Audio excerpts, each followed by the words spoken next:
Quand il dit la diaspora active, hein, je reprends son propos, n'y est pas. Il cite Honoré Ngbanda avec son appareil. Ça vous fait sourire, hein, Monsieur le ministre. Mais puisque nous n'avons interdit à personne de venir, il y en a même à qui on a envoyé des billets et qui ont organisé des points de presse en Belgique pour ridiculiser notre gouvernement. En disant, ils ont peur de moi, ils m'ont envoyé un billet, je ne vais pas partir. Et qui sont allés à l'agence de voyage pour changer ce billet-là, aller voir une copine à Libreville. Vous croyez que ces gens-là sont vraiment recommandables à notre peuple? Vous croyez que ce pays a besoin de gens comme ça? Non, monsieur, nous avons des intellectuels qui sont venus de la diaspora, des gens qui ont des choses à nous apporter. Nous avons des inventeurs, nous avons des penseurs, des juristes, des éminents économistes qui sont avec nous au Palais du Peuple. Nous sommes très fiers de ces gens-là. Si le député entend par diaspora, comment vous avez dit encore? Active. Hein, diaspora active, ouais, des voyous qui frappent des gens, qui frappent des musiciens, qui agressent des artistes, qui frappent des hommes politiques en Belgique, alors le pays n'a pas besoin de ces gens-là. Je le dis de manière très claire. On n'a pas besoin de ces gens-là. Des voyous, on en a assez ici. Nous sommes en train d'en rééduquer. Et donc, nous n'avons pas besoin qu'on nous amène ici des gros bras qui viennent en fait rendre beaucoup plus criminelle notre vision de la politique. Nous avons des gens valables qui représentent l'intelligentsia nationale dans la diaspora et nous travaillons avec eux et nous sommes très heureux de les avoir ici. Monsieur le ministre, je voudrais vous amener à donner toute la clarification autour de toutes ces questions qui troublent finalement les esprits des Congolais. Qu'en est-il de la prise des paroles aux concertations nationales? Est-ce qu'ils sont les délégués des différentes parties pourvus d'immunité? Parce que Kankou... Il n'y a pas d'immunité comme telle. Mais Kankou dit qu'il n'y a pas d'immunité. Les immunités sont légales. Qu'ils lisent la Constitution. Je crois qu'il y a des gens qui sont brouillés un peu avec le droit. Les immunités, il n'y a qu'une loi qui peut accorder les immunités. Alors, à quel niveau on allait donner des immunités? Le groupe de contact? Moi, j'étais membre du groupe de contact. Mais nous n'avions pas le pouvoir d'accorder des immunités. Les parlementaires ont l'immunité parce que la loi la leur donne. Mais on ne peut pas donner. On a donné simplement une garantie de sécurité. Garantie par le président de l'Assemblée nationale, le président du Sénat, qui sont le présidium. Et qui, eux, sont mieux placés pour le faire parce qu'ils ont la haute main sur le gouvernement et les autres instances qui pourraient éventuellement menacer la sécurité des participants. Donc il y a une garantie de sécurité, l'État s'est engagé, et à ma connaissance, jusqu'à aujourd'hui, personne ne s'est plaint d'avoir été menacé pour des opinions qu'il émet. Il y aura des questions qui fâchent. Pardon? Il y aura des questions qui fâchent. Oh là là, mais avec les si, c'est toujours ça. Mais ça veut dire quoi? Il y aura des questions qui fâchent. Je peux tout autant dire que demain, un participant va tuer quelqu'un. Donc, non. Écoutez, ne raisonnons pas comme ça. Ne soyons pas trop négatifs. Attendons qu'il y ait une question qui fâche et qu'on arrête quelqu'un pour se plaindre. On n'a arrêté personne, mais seulement vous voulez embrouiller les choses. Il y aura des questions qui fâchent. Ça veut dire quoi? Toutes les questions peuvent fâcher. Puisque le président de l'ordonnance a dit, les gens parlent librement de tout. Il n'y a pas de sujet tabou. Mais alors, on a encore parlé de rien, vous commencez à vous agiter, ah, on va parler de tout et on va faire ceci, cela. Mais avec cette technique-là, mais le Congo peut devenir aujourd'hui réduit en l'état d'une aiguille. Si je veux que le Congo devienne cette montre, s'il suffit de le penser pour qu'il le devienne, ça peut devenir une aiguille ou une montre. Donc arrêtons de nous projeter comme ça sur le monde de la divination, le monde de l'imagination. Vivons la réalité, nous gérons le réel. Est-ce qu'il y a eu une tentative de limiter la liberté d'expression des gens? Non, à ma connaissance, jusqu'à aujourd'hui. Alors attendons que cela arrive. Depuis quand on va gérer les affaires de l'État comme ça? Il y aura des questions qui fâchent, donc il faut ceci ou cela. On nous a fait croire qu'il était impossible même de mettre les gens dans une commission préparatoire. On a eu le groupe de contact, il a travaillé, il a sorti des résultats. M. Kankou était là. Alors pourquoi toujours faire peur aux Congolais? Il faut arrêter avec ça.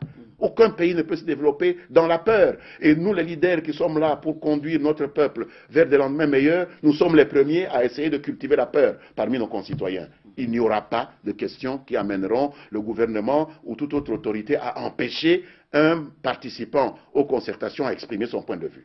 Ça, Monsieur le ministre, des recommandations ou résolutions qui en sortiront, parce que le député Clément Kankou, il a beaucoup parlé, hein, dit que il ferait mieux elles ne seront pas. Il ferait Vous me mieux, laissez aller au bout de ma phrase. Vous allez finir votre question, mais je dis, il ferait mieux de parler aux concertations nationales, pas en l'air comme ça. C'est facile de parler, de faire des monologues. Il faut venir parler devant des gens qui peuvent vous répondre.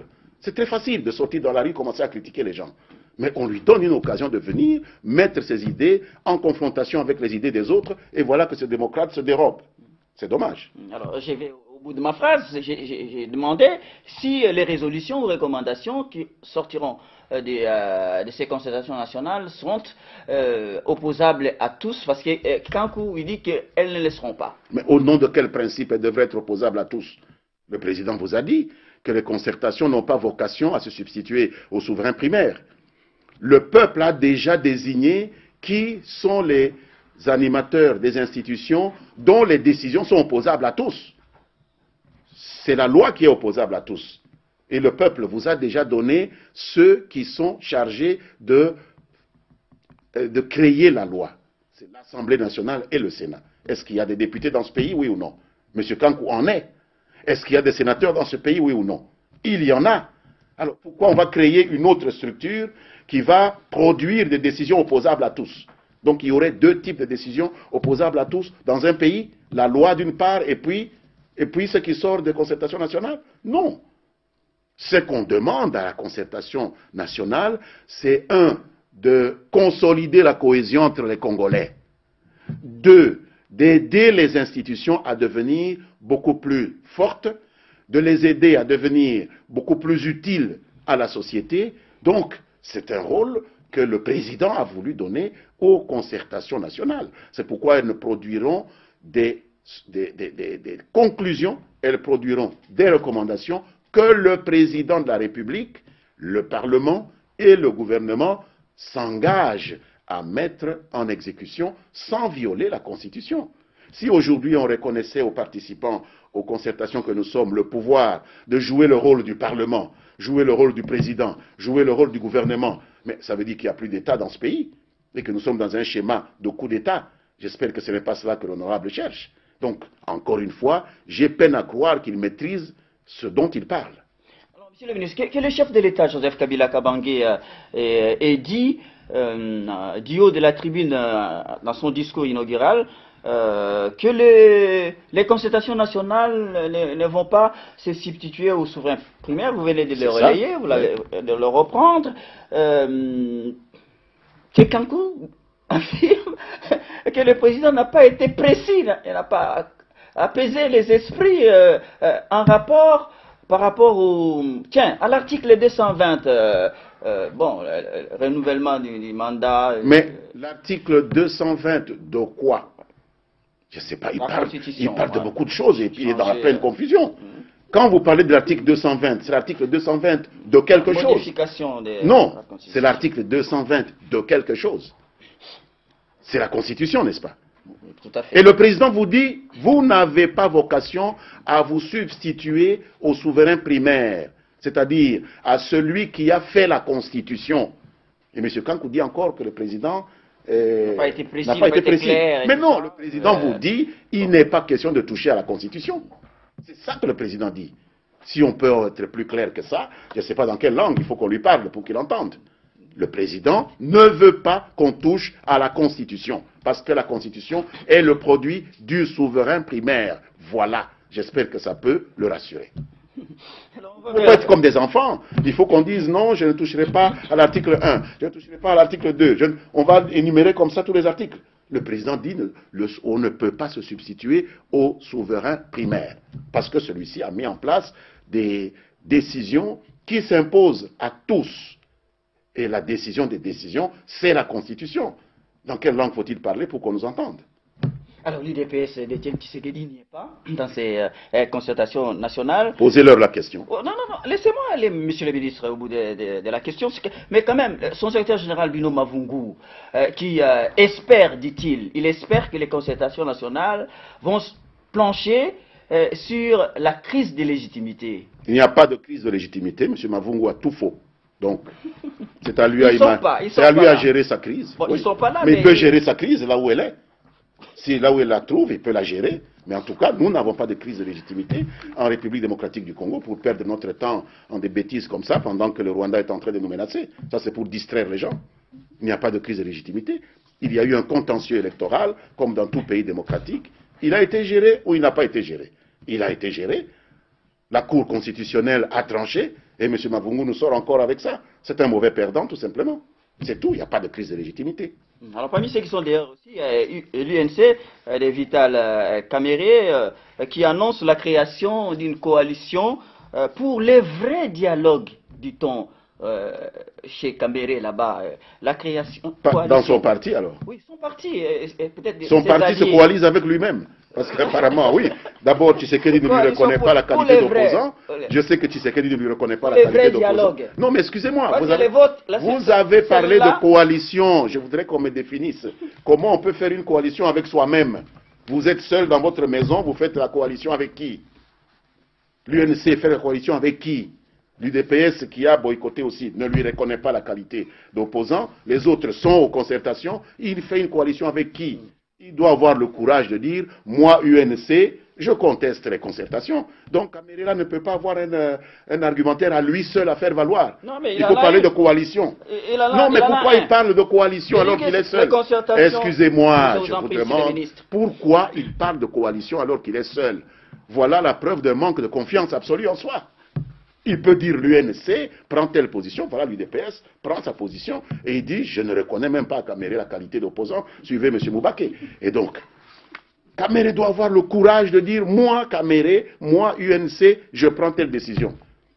Il a le droit de parler, il a des députés. Mais pourquoi toujours chercher coalition, machin? Donc, il a des doutes sur sa propre... la concertation nationale du congrès de la majorité présidentielle. Ah, je ne savais pas que le MLC était... Je ne savais pas que le MLC était dans la majorité. J'aimerais bien entendre la réaction de notre compatriote Louaka. Cette injure que Kamere leur fait. J'aimerais comprendre que l'honorable...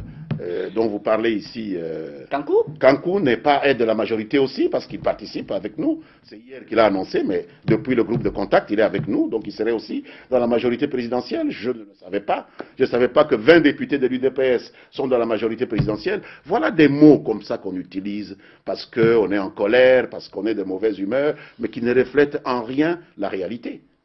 Nouvelle terminée, Monsieur le ministre, votre mot de conclusion. Je crois que je suis assez satisfait de la réponse que les Congolais de tous bords ont réservée à l'appel lancé par leur président, le président de la République.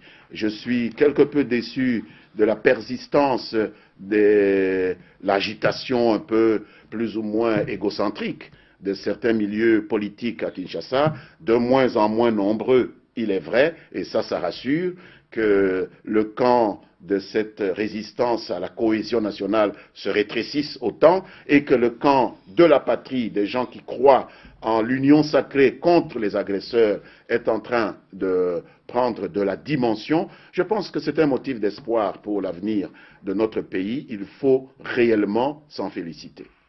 Voilà, lui c'est Lambert Mende Omalanga, porte-parole du gouvernement. Moi, c'est Simplice Divine Kalunga Wakalunga Kasongo. Merci de nous avoir regardés depuis le début de cette émission. Merci également à toute l'équipe technique qui m'a aidé à préparer, à réaliser cette édition des Nouvelles Donnes qui se termine. À tous et à chacun, excellente suite des programmes sur notre antenne et bonsoir.